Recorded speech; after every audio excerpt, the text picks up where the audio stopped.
debe de ser, hermano, de gran bendición. Cuando estamos allá afuera, de repente dicen es la semana de vacunación y no la del COVID, y no la del puerco COVID, o la semana de ya, y andamos ahí con cierta expectativa. Debemos entender, hermano, que hay que hacer un homenaje, porque Dios planeó que tuviéramos su palabra para conocerlo. Imagínense su vida sin Él. Imagínensela ahorita cómo sería de miserable, de vacía. Y estamos viendo, hermano, hemos visto en la palabra que estamos heredados en vida. Dios nos ha dado la herencia en vida. Normalmente alguien que no sabe heredar dice, ahora que yo me muera, y lo único que deja son un montón de problemas. Y ahora que yo me muera, y se muere, y por no decidir, ahí andan todos agarrándose a trancazos de los duros. No hay, hermano, como estar heredados en vida, y Dios lo hizo. Tenemos el Antiguo Testamento, el Nuevo Testamento. Estamos heredados. Vamos a ver, hermano, hoy uno de los pasajes extraordinarios donde el Señor Jesús hace 3 prodigios. No los hace por capricho, no es por derroche de poder. Usted puede ver algunos payasos que se dicen apóstoles, que se sienten los plus ultra del evangelio y quieren hacer derroches de poder. Cristo nunca lo ve hacer de eso para llamar la atención y jalarla hacia Él. El Señor lo que tiene es compasión de los hombres y más de sus siervos, de sus amigos. Y aquí están unos que les cayó una tormenta. Ellos iban cruzando en su barquita, les cayó tremenda tormenta. Vamos a ver hoy en esta noche cómo Cristo siempre llega a tiempo, porque a veces nosotros hemos dicho o pensado así: ¿cómo no llegó el Señor a mi vida? Y ya dice, si usted estaba chavo como nosotros de 19 años, pues dice, ¿verdad? Otros nos hubiera gustado haber llegado desde bebés para participar en las escuelas de verano, y cuando ya nos tocara pasar al frente aquí ya no fuéramos tan malos. Y luego pasa el tiempo y dice, cuando ya tiene usted más décadas, dice, ¿cómo no llegó el Señor a mi vida? Cristo, diga Cristo, siempre llega a tiempo. Vamos a los versículos 45 al 48, los voy a leer yo. Dice, enseguida hizo a sus discípulos entrar en la barca e ir delante de él a Betsaida, en la otra ribera, entre tanto que él despedía a la multitud. Y después que los hubo despedido, dice él que fue ¿a dónde? Se fue al monte a orar. Y al venir la noche, la barca estaba en medio del mar y él solo en tierra. Lea el 48, por favor. Y viendo del mar con gran fatiga, porque el viento les era contrario, cerca de la 4ª vigilia de la noche, iba ellos andando sobre el mar y veía adelantárseles. Señor Jesús, cuando estuvo en el ministerio, estuvo 3 años, según marcan 3 Pascuas, a lo más con 2 meses. No llegó a los 3 años y medio, 3 años, 2 meses a más tardar. Y todos los días tenía gran trabajo el Señor. Lo que tenemos registrado en los 4 evangelios, Mateo, Marcos, Lucas, Juan, dicen los que saben que es el 10% de lo que él hizo. O sea que no tenemos el 90%. Entonces todos los días que el Señor estuvo en el ministerio tenía trabajo, y todos los días sucedía algo. Todos los días había ciertas sorpresas, todos los días había señales, y las señales deben ser bien utilizadas. Le vuelvo a decir que las señales no son derroches de poder para que vean que el ministro tiene unción, tiene respaldo, Dios está con él. Eso no hay que hacerlo. Criticaron a un guatemalteco porque aventó una Biblia, la tiró y dijo, yo declaro aquí que es una línea de poder y no pueden pasar. Y estuvieron ahí los hermanos cayéndose, llegaban. ¿Con qué fin? Ese es derroche de poder. Ya sabemos que Dios está con él, ya sabemos que Dios lo usa. ¿Para qué hacer esas payasadas? Eso trajo grande crítica. Una señal bien utilizada trae una afirmación especial. Usted ve un milagro, usted glorifica a Dios y dice, verdaderamente Dios está con nosotros. Amén. Las señales traen recuerdos. Si usted un día fue a una campaña evangelística y vio cuántos aceptaron al Señor Jesús, vio personas sanar, vio endemoniados ser liberados, Y nunca se te van a olvidar esas misericordias si está bien utilizada la señal. Entonces, ¿cuántas veces en nuestra vida o de otras personas, cuando ya no había esperanza, Cristo la creó y vino un milagro a su vida, y de ahí para acá caminamos diferentes? Entonces vamos a recapitular todo lo que sucedió en 2 días. Vuelvo yo a leer versículos 45 y 46. Dice: enseguida hizo a sus discípulos entrar en la barca e ir delante de la Betsaida, en la otra ribera, entre tanto que él despedía a la multitud. Y después que los hubo despedido, dice que el Señor se fue ¿a dónde? Se fue a hacer oración. Entonces vamos a ver esto que hace el Señor Jesucristo, que es completamente inusual. Dice aquí en estos versículos que él despide a la multitud porque el Señor hizo una campaña, lo vamos a llamar así, hizo una campaña evangelística, para entenderlo. Él caminaba, lo seguían muchas personas, predicaba, enseñaba, y luego en su misericordia los sanaba, si había endemoniados los liberaba. Entonces él está en una campaña y sucede algo, hermano, que los que estaban ahí los despidieron, pero los siguieron al Señor. O sea, el Señor les dice: ya váyanse, no se van, y ellos sacaron los binoculares y empezaron a seguir al Señor y lo persiguen. Y entonces todo ya había estado bien, ya había habido una campaña de milagros, de sanidades, ya habían tenido una tremenda merienda. Entonces vamos a ver 3 señales que hace Cristo, donde rompe él las leyes que rigen al planeta. La primera ley que rompe Cristo es la ley de la escasez, porque vino una multiplicación de alimentos. Usted, hermano, hermana, principalmente ustedes que van al carnicero, no a que las levanten esos coquetos, esos monos sí son coquetos, o con el pollero, que también es igual, es su primo. Usted normalmente va con esas personas y usted ya sabe cuánto se come su gente, ¿sí o no? Sí. Así que usted calcula, vamos a pensar que son algunas piezas de carne, y usted calcula si nada más es para comer, es para cenar y para desayunar. Usted calcula las 3 comidas, o dice nomás que coman y a ver con qué se alivianan. Entonces usted va y normalmente cuenta las piezas de carne. ¿Estamos de acuerdo, de pollo? Sí. Usted dice 5, 10, 15 piezas, y ya el carnicero le dice de qué tamaño, le enseña, y usted dice cuántas piezas quiere, y usted lleva una cuenta exacta. Estamos ahí, si son 5 de familia, y vamos a pensar que usted va a tomar los 3 alimentos, usted necesita ¿cuántas piezas? 15. Entonces usted ya tiene en su cazuela ¿cuántas? 15 piezas de los 5 dragones que están ahí con usted. Ah, sí. Y si quieren otra cosa, ya hay balas, diría mi abuelo, o sea, frijoles. Nunca entendí por qué decía balas, pero bueno. Ahí hay frijoles. Entonces la primera señal que Cristo rompe la ley de la escasez, porque viene la multiplicación de los alimentos. Eso no es normal. Lo normal es que usted compró 15 piezas que son para 15 personas. Eso es lo normal. Entonces vamos ahí, estamos en el capítulo 6. Dice: entonces los apóstoles se juntaron con Jesús y le contaron todo lo que habían hecho y lo que habían enseñado. Y él les dijo a ellos: venid vosotros aparte a un lugar desierto. Y les dijo que ¿qué? Que se tomaran un tiempo, porque estaban bien trabajados. Porque eran muchos los que venían e iban, de manera que ni aún tenían tiempo para ¿qué? Ya había sido la campaña. Dice: y se fueron solos en una barca a un lugar desierto, que es cuando sacaron los binoculares. Pero muchos, ¿qué dicen? ¿Los qué? Le digo que sacaron los binoculares y dijeron: allá van, y lo siguieron, y lo reconocieron. Y muchos fueron allá a pie desde las ciudades y llegaron antes que ellos. ¿Usted se imagina eso? O sea, ellos van a llegar al otro lado, y ya cuando llega ahí ya están.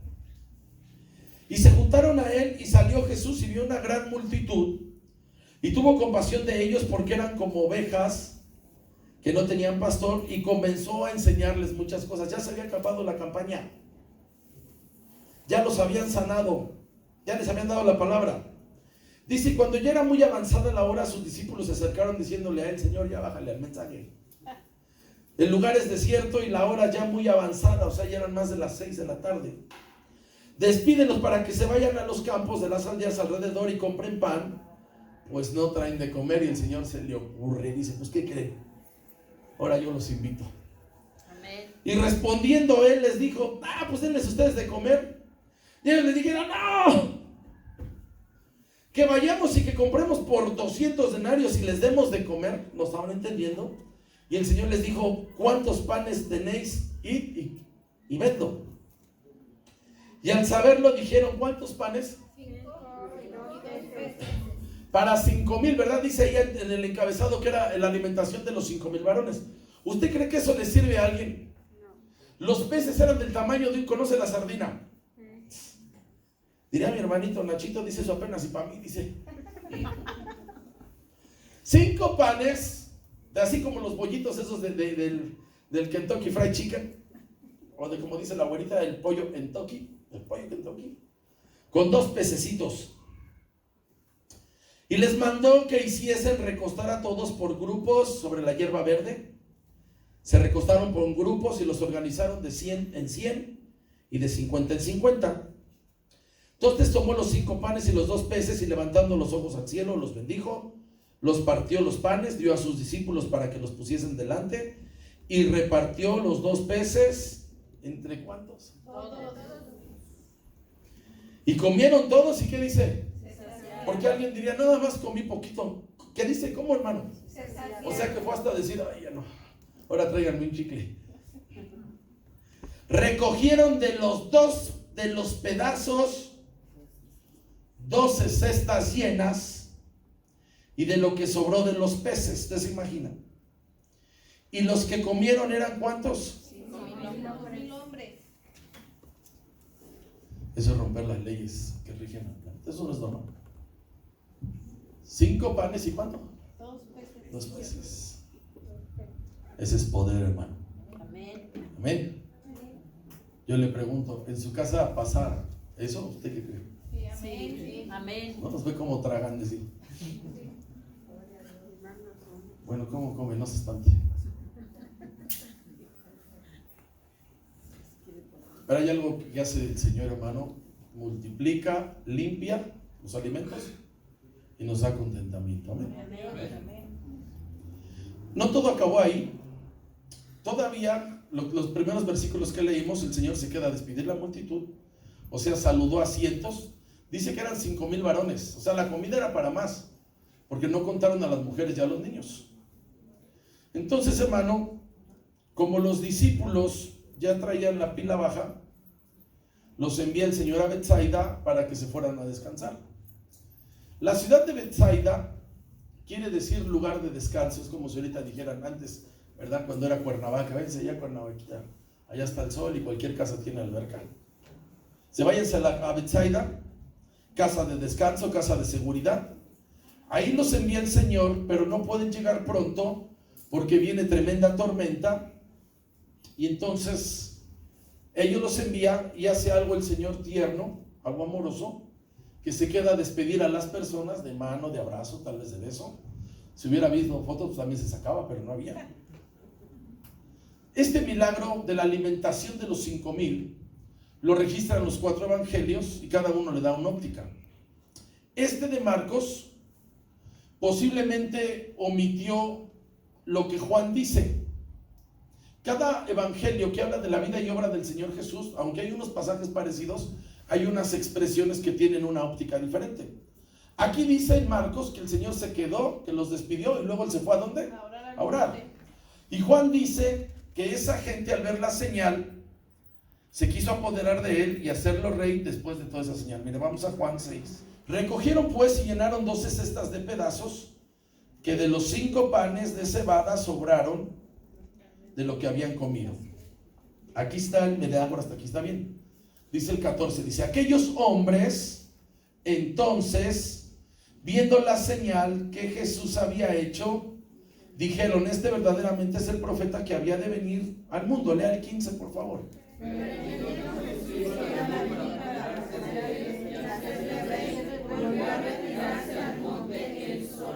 Eso no lo dice Marcos. Marcos dice que él se quedó a despedir, luego se fue a orar, y dice que cuando vieron la señal se querían apoderar de él para hacer lo que dice rey. Así que, hermano, así sucedió. Ahora pudiéramos pensar ¿Por qué en Marcos no está esta descripción? Tal vez en Marcos el Señor Jesús se quedó con ellos, posiblemente les dio una explicación y les dijo: ¿saben qué? No quieren hacer eso. Mi misión no es política, yo no vengo a ser rey de estos, mi misión es más importante. Porque cuando está el Señor delante de Pilatos, le dice: ¿eres tú rey de los judíos? Y le dice: tú lo dices. En Juan, el Señor mejor se echó a correr al monte, se fue a orar, hermano, para lo que seguía. Vamos bien, regresemos a Marcos. Enseguida hizo a sus discípulos entrar en la barca, ir delante de la Betsaida, la otra ribera, entre tanto que él despedía a la multitud.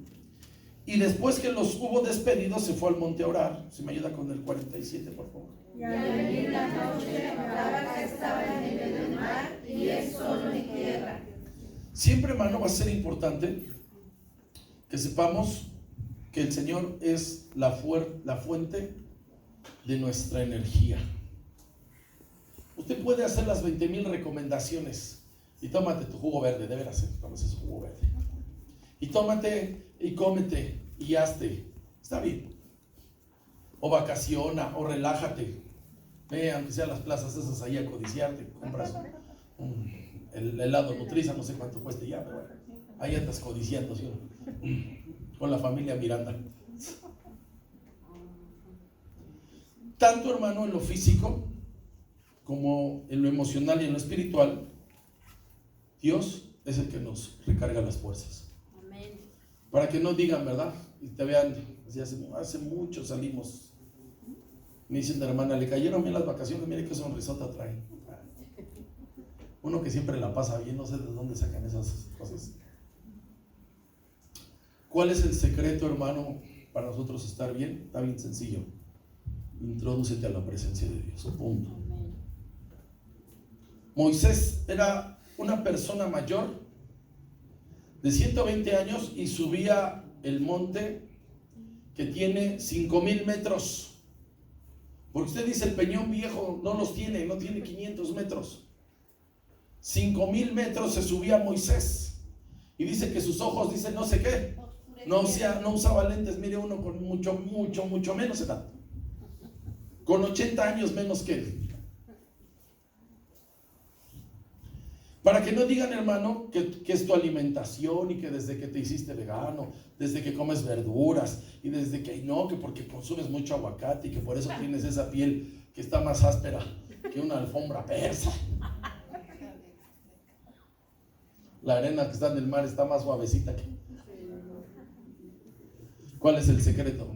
Ingresar a su presencia. ¿Quién dice amén? Amén. No es como muchos creen, hermano, fíjese lo que le voy a decir. Porque muchos dicen, yo llego al culto y llegan tarde o se van temprano. El secreto es, hermano, para que tú tengas fuerza en lo físico, en lo emocional y en lo espiritual, es que tú ingresas a su presencia. ¿Quién dice amén? Que nadie, hermano, lo critique por estar horas y horas con Dios. Usted, hermano, hermana, coloque la música que le edifica. Amén. No la que le gusta, porque la que le edifica, la que glorifica a Dios, y pónganse a trabajar. Usted empieza a crear su atmósfera. Si a usted le gusta tener un devocional con Dios, hágalo. Si le gusta a usted estudiar la Biblia, si le gusta a usted orar, hermano, reflexionar, servir, visitar, hágalo. Porque eso le va a traer, hermano, vitalidad. Mire lo que le voy a decir. ¿Cuántos borrachos usted conoce que se meten cantidad de cervezas, cantidad de bebida? Y si conoce usted drogadictos que se meten productos tóxicos que dañan su cuerpo, ¿quién le va a usted a criticar si usted le dice, ahora vengo yo a meterme 4 y 5 galones de pura unción? Si eso se mete en eso y no es vida y los destruye, ¿quién a usted lo va a criticar porque diga nos echamos 2 o 3 cultos? ¿Y qué les importa? ¿Están ahí, hermano? Amén. Me metí 2 toneladas de la presencia de Dios porque hay que seguirle. ¿Estamos ahí? Amén. Señor Jesús trabajaba, necesitaba y se fue a recargarse. ¿Quién le va a decir algo? Nada más que nosotros nos dejamos que el diablo nos ataque, ¿verdad? ¿Y para qué tanto? No voy a ir a la iglesia, al fin que no voy a perder mi salvación. O sí, empiezan ahí los impertinentes. Ustedes díganle, no lo vas a perder. Pero tú no te quieres meter de la presencia, yo sí. Lo siento, ¿sí o no? Amén. Entonces me quedo, viejo. Siguen ahí, hermano. Amén. Mire, hermano, fíjese lo que le voy a decir. La palabra dice que a Dios hay que darle el diezmo. Dios tiene un apartado. Dice que Él creó todo en 6 días y el 7º día dice que Él recibió adoración.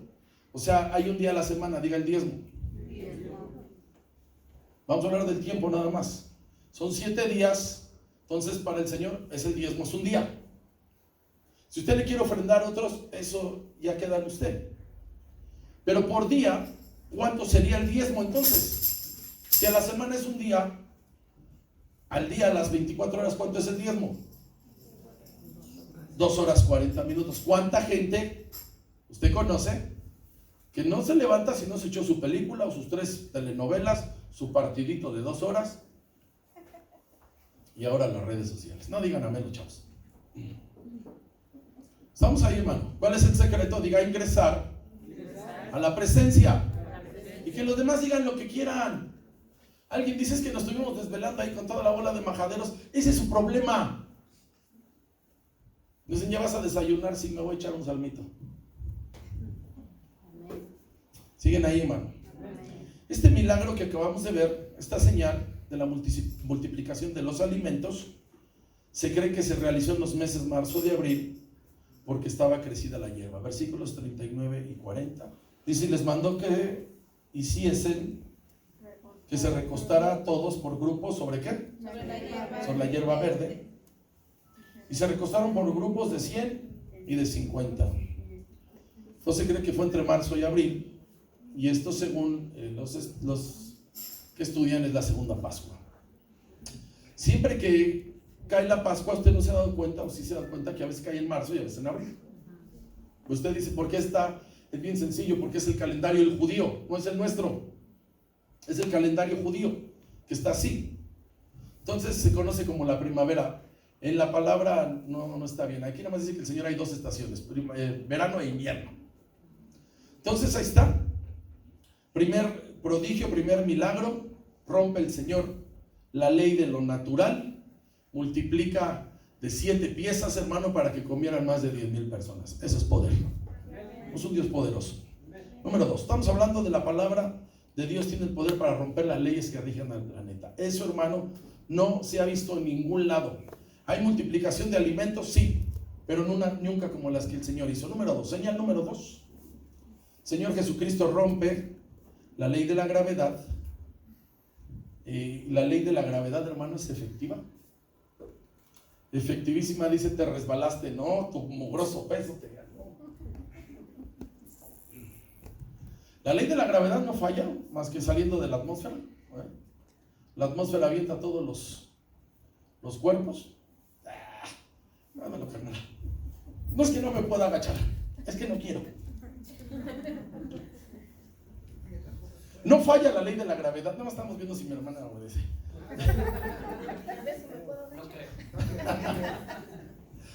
Mire, hermano, cuando usted ve los puestos que están afuera de los mercados, cuando los colocan, están bien derechitos y con el tiempo se van enchuecando.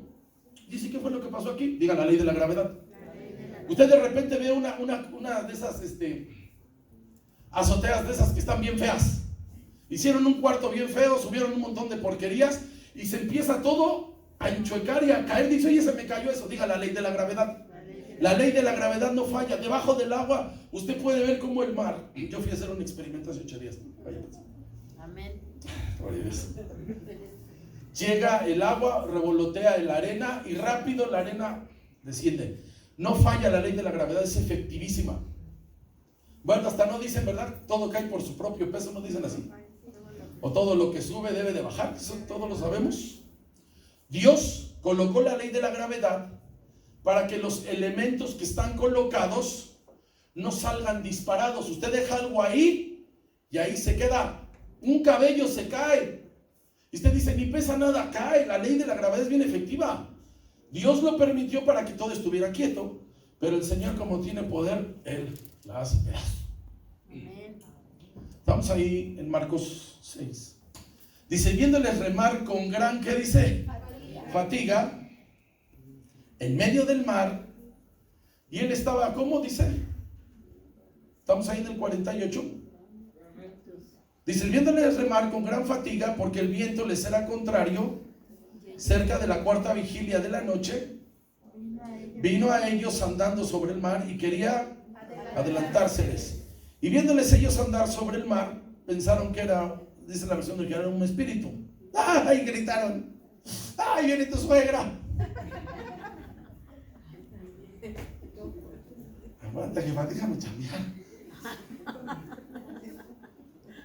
Porque todos le veían y se turbaron. Pero enseguida habló con ellos y les dijo, tened ánimo. Yo soy, no temáis. Y subió a ellos en la barca y se calmó el viento y ellos se asombraron en gran manera. ¿Y qué pasó? Lea el 52, por favor. Porque aún había leído los padres por la cualidad de los corazones. Dice aquí que los vio de donde él estaba orando y fue a su ayuda y no llegó nadando el Señor. ¿Cómo llegó? Caminando. Ese es poder. Amén. Dice que daba la casualidad que ellos los habían enviado con horas de adelanto y no podían cruzar el lago porque tenían un viento en contra. O sea, quedaban dos con los remos y creo que se regresaban 10. Así que esta señal la marca que fue a la cuarta vigilia, y las horas de los judíos están diferentes a las nuestras. Para ellos un día comienza así, hoy 6 de la tarde, y el día empieza en la primera parte, termina a las 6 de la mañana. Y luego viene de ahí, de las 6 de la mañana a las 6 de la tarde, todo está en vigilias de 3 horas por la noche. Entonces la primera vigilia es de 6 a 9, la segunda vigilia de 9 a 12, la tercera era de 12 a 3 y la cuarta era de 3 a 6 de la mañana. Entonces el Señor llegó como a qué hora era la cuarta vigilia, entre 3 y 6. ¿Qué hizo el Señor? Fue al rescate de ellos. Fue como a las 3 de la mañana. ¿A qué horas necesitaban al Señor? Como a las 3 de la mañana. Ahora fíjese, hermano, la vista que tenía el Señor. Muchos dicen de lince, pero las águilas la tienen más aguda. Un águila, lo que usted ve a la distancia de medio metro, lo que es el codo, ellos a 1000 metros, lo que usted ve a medio metro, ellos lo ven. Por eso no fallan con la presa cuando ven ahí un pececillo. Dice, ¿cómo lo vio desde lejos? Tienen una vista impresionante y dice que los vio desde la colina. Estamos en el versículo 4. Vea la vista del Señor remar con gran fatiga, porque el viento les era contrario, cerca de, ¿qué dice? De la cuarta vigilia de la noche. Vino a ellos andando sobre el mar. Y dice además un detallito ahí, ¿quería qué? Ahorita vamos a ver qué quiere decir eso. El lago del cual estamos hablando no tenía más que 6 kilómetros de ancho. Para que usted más o menos se dé una idea, es como de aquí al metro Gómez Farías. Y entonces pensemos un poco, como era, le voy a decir primavera. Usted sabe que en el sistema solar la luna está adelante y el sol está atrás, porque el sol alumbra la luna, más que va girando el sistema solar a modo de que todo el planeta tenga luz. Entonces seguramente había tremenda luna llena, pero el Señor lo vio. Así que fíjese, hermano, que el Señor Jesucristo no acabó la campaña evangelística de sanar, de alimentar, no acabó en oración como Él hubiese querido, tranquilo todo, relajado, porque ¿qué hace la oración? La oración te pone tranquilo. Tú estás todo acelerado, entonces tú sabes orar y te pones como, hermano. Ay, gracias por su experiencia espiritual de todos. Dice la palabra, orad para que no entréis en qué. Andes todo acelerado, tú oras y qué, hermano, la oración qué. Pone tranquilo. Pues no acabó así, no acabó relajado. A lo mejor, ¿verdad? El Señor está orando y está recordando tantas sanidades. Ya ves que llegó alguien ahí que le fallaba un remo también, y llegó un musulmán. ¿Qué hizo el Señor? Miró a sus hombres a lo lejos y se fue corriendo. Estaban en pleno naufragio, estaba viendo la barca donde estaban sus hombres, los que iba a preparar, porque tenían que aprender, hermano, a establecer el reino. Y entonces, hermano, viene y se cumple algo poderoso. El Señor nos tiene en el hueco de su mano. ¿Quién dice amén? Amén. Seguramente, hermano, no es tiempo de morir. Y más, todavía no conquistaban. Por eso uno les dice, hermano, cuando alguien ha tenido situaciones como ahorita, lo que se puso de moda, lo primerito, diga, no tengo que tener miedo. No tengo que tener miedo. Usted está viendo una situación, lo primero es no debe de tener ¿qué? Miedo. Porque el miedo inhibe la fe. Por eso el Señor cuando los veía les decía, miedosos hombres ¿de qué? De poca fe. Lo primero es no tener ¿qué? Miedo. Cuando Dios, hermano, ya no te quiere aquí, Él sabe cómo le hace. Y si aquí todavía le sirves, aquí te van a dejar y que se alegren 2, 3. Cuando Él ya no te quiere aquí, Él te lleva y no te va a dar miedo. Para mí el vivir es Cristo y morir ¿qué? No nacimos para morir, nos pregunto. Sí. Ay, es que no se quiere morir, no, ya se acabó ya. Siguen ahí, hermanos. Entonces el Señor fue y los rescató, pero no llegó caminando, llegó corriendo. Dice que se les quería ¿qué? Adelantar. Ese es poder, hermano. Vean cómo rompe el Señor las leyes que están rigiendo al planeta. Él las rompe. Él no solo caminó, diga, corrió. Estamos ahí en Marcos 6, dice, viéndoles ellos andar sobre el mar, pensaron que era un espíritu y gritaron, ay, nanita, porque todos le veían y se turbaron, pero enseguida habló con ellos y les dijo, ¿qué? Y subió a ellos en la barca, se calmó el viento y ellos ¿qué hicieron? Porque ese es poder, hermano. Que el Señor, hermano, llegue a donde tú estás, no caminando, corriendo. Amén. Cristo, dice la palabra, que Él es el mismo de ayer, de hoy y siempre. O sea, no ha cambiado. Con el Señor es con nosotros, es así. ¿Usted qué cree? Que sí. Cuando usted está en una dificultad, en una situación, y usted, hermano, lo necesita, ¿cómo llega Cristo? Corriendo. Y aquí está, hermano, lo grande del Señor, cómo se olvida de sí mismo, porque Cristo, hermano, siempre está presto para ayudar. Así que fíjese, hermano, cómo estaba él de la oración al naufragio, porque había rescatar a sus amigos. Por eso, hermano, él siempre dice que su padre hasta ahora trabaja. ¿Verdad que le reclamaron porque había un hombre en la sinagoga que tenía la mano seca y le dijo, ponte en medio, y lo sanó? Y el encargado de la sinagoga fue y le dijo, ¿por qué lo sanaste el día sábado? No es que es día de reposo. Le dijo, eres un hipócrita. Se cae un animal a la zanja y tú no lo dejas, vas y lo sacas. ¿Cómo no iba este hombre, este hijo de Abraham, a ser liberado? Diga, ese es mi Salvador. Ese es mi Salvador. Siempre que usted está en una situación, pasa exactamente lo mismo. ¿Quién puede aplaudir esta noche, hermano?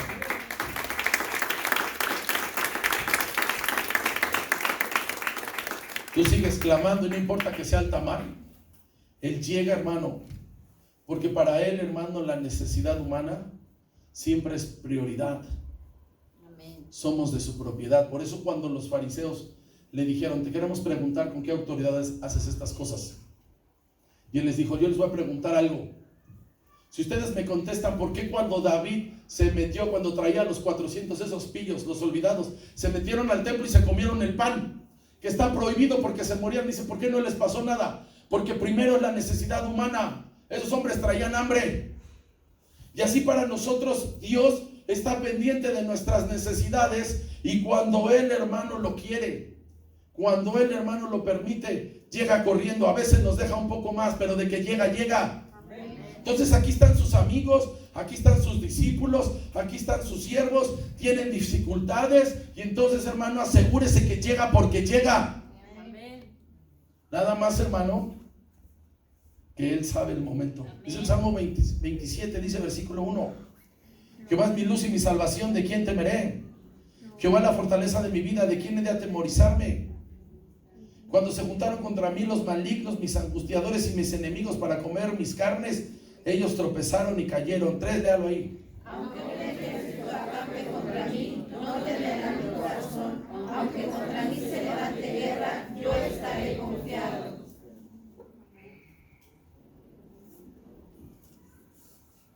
David, el mejor guerrero de la Biblia, teniendo y sabiendo manejar la espada y todo, también la pasaba difícil. Y a confiar en él. Estamos en el mismo Salmo 27, versículo 13 y 14. Hubiera yo desmayado si no creyese que veré la bondad de Jehová en la tierra de los vivientes. Lea el 14 ahí. Aguarda a Jehová, esfuérzate y aliéntate tu corazón, si espera a Jehová. Porque él llega, amén. Amén. No sabemos, hermano, exactamente con exactitud lo que pasó. No sé, hermano, exactamente si hubiera la falla de muchas cosas. No lo sabemos. Tenemos una parte de lo que trae la palabra. Pero esos días fueron espectaculares. Milagros, señales, prodigios. Pero ¿sabe, hermano, qué es lo más grande de esos días? Que termina, o está a la mitad, con una tremenda demostración de amor por sus amigos. ¿Están ahí? Amén. Debes decir, tengo amigos y ya cuando los necesitan ni una infeliz. Lo que necesites, sí o no. No le dicen así, esta es tu casa, me acaban de correr. Me acaban de correr, ¿a cuál de todos los que me dijeron es tu casa, a tus órdenes? Todavía el domingo echamos a unos hermanos y aquí está su casa. Dije, no, pues creo que ahora sí voy a echar mano de todo. ¿Cómo llegó el Señor Jesús? Diga, corriendo. Rompe las leyes el Señor por salvarte. Amén. Por eso él dijo, ninguno tiene mayor amor que este, que uno ponga la vida por sus amigos. Amén. Y quiero enseñarles algo más. No solamente esto es una experiencia de las miles y miles que han sucedido en toda la era cristiana, porque de todos hemos experimentado la protección de Dios, todos. Amén. Donde llega Cristo, hermano, en una manera inusual. Ya vimos aquí cómo rescata a sus amigos en una tormenta. Cuando llega Cristo, hermano, se calma todo. Dice que Él se subió y se calmó todo. Amén. Cuando Él llega, hermano, se transforma el ambiente, como en este día. Tal vez hoy, en este momento, tú llegaste con tremenda dificultad. Y todos, hermanos, no la hemos pasado bien como quisiéramos. También hay situaciones difíciles. No sé cómo le estén pasando los hermanos que tienen que tomar la decisión si llevan o no llevan a sus hijos a la escuela. ¿No? Para algunos no sería difícil decidir, para otros sí. Pero estás en una tormenta, hermano. ¿Cómo estás hoy? Yo quisiera que pensáramos cómo hemos sido nosotros de ingratos los hombres, porque todavía les quiero enseñar algo más. Miren lo que pasa al amanecer. Ya vimos que todo un día hubo campaña evangelística, hubo merienda para más de 5,000 personas, pasan un naufragio y al amanecer sucede algo inconcebible, que después de que ellos pasan una noche difícil, venían cansados, desvelados y tal vez con una gran hambre, y viene la tercera señal, como el Señor Jesús rompe la ley de la genética. Fíjese, vamos ahí, estamos versículos 53, dice el 53, dice, terminada la ¿qué? Travesía. Llegaron a la tierra de Genezaret. ¿Usted se imagina eso?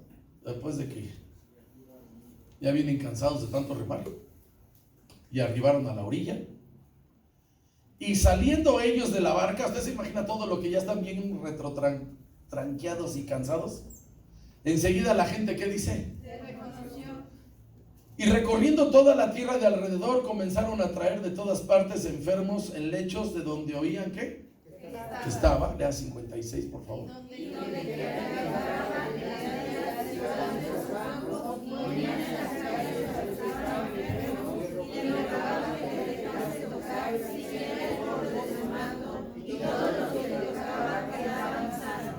Está inconcebible el asunto, ¿sí o no? Trabajados, desvelados, cansados, y cuando los ven, ¿qué hacen? les voy a sacar mi milagro al Señor, al fin ya llegó. Pero les quiero hablar un poco de la genética. Todos en nuestro ser tenemos 46 cromosomas. 23 los puso papá, 23 mamá. ¿Y qué son los genes? Los genes es la información que recibimos de nuestros padres. O sea, luego dicen igualito a su padre, igualita a su madre. Y dice, ¿a poco sí? ¿Cómo dice la tercera de los Efesios? Nada se hurta, todo se hereda. ¿No está ahí? Ah, entonces bien. Ahí en los genes transmitimos nuestras debilidades. Dice, su papá era bien mentiroso, bien borracho y todos los defectos. Ahí transmitimos las fortalezas. Dice, su papá era bien trabajador, su mamá era bien trabajadora, su mamá era bien limpia, ordenada, su mamá era bien comprensible y cosas que ni siquiera pasan.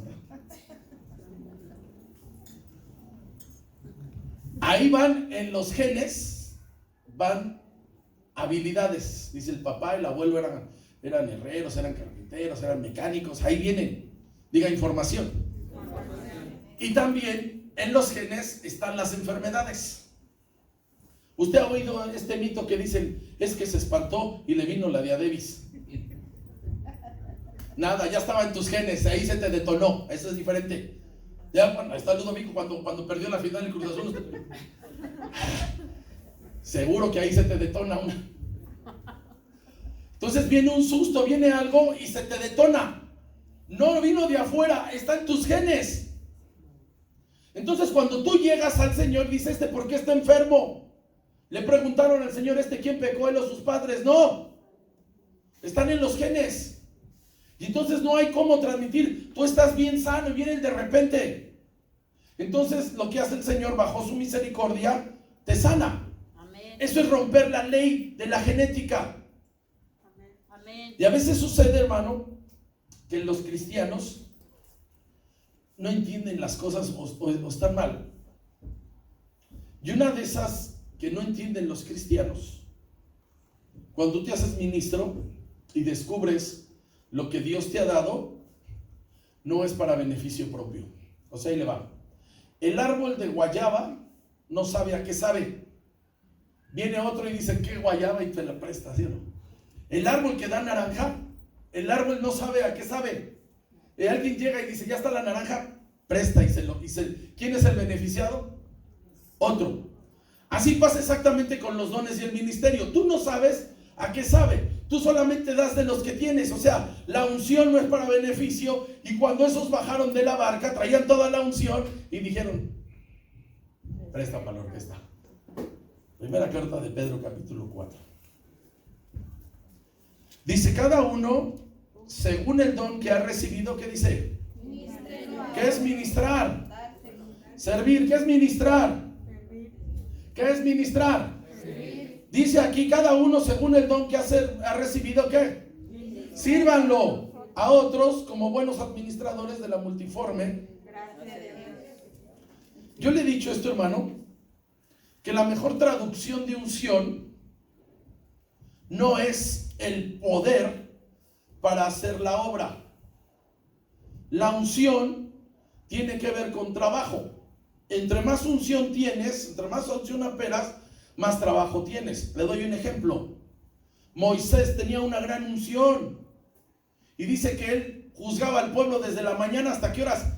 Hasta la noche, y escribía y tenía, hermano, mucho trabajo. David tenía gran unción, Noé tenía gran unción. Entonces, ¿cómo se ve la unción? Diga, por trabajo. Así que fíjese, el grupo apostólico que veíamos unos versículos atrás que el Señor se los llevó a descansar. Vamos ahí a Marcos 6. Dice, y les dijo, venid vosotros aparte, y todos estos que se queden a un lugar como desierto. ¿Y qué? Pero como había unción no pudieron descansar. Dice, porque eran muchos los que iban y venían, de manera que ni aun ¿qué? Usted cuando ve un negocio bien próspero y están los que están vendiendo, ¿qué dice? No les da tiempo ni de qué. Están todos flacos, ojerosos, cansados y sin ilusiones. No dice aquel salmista así. Oh, cotorreo.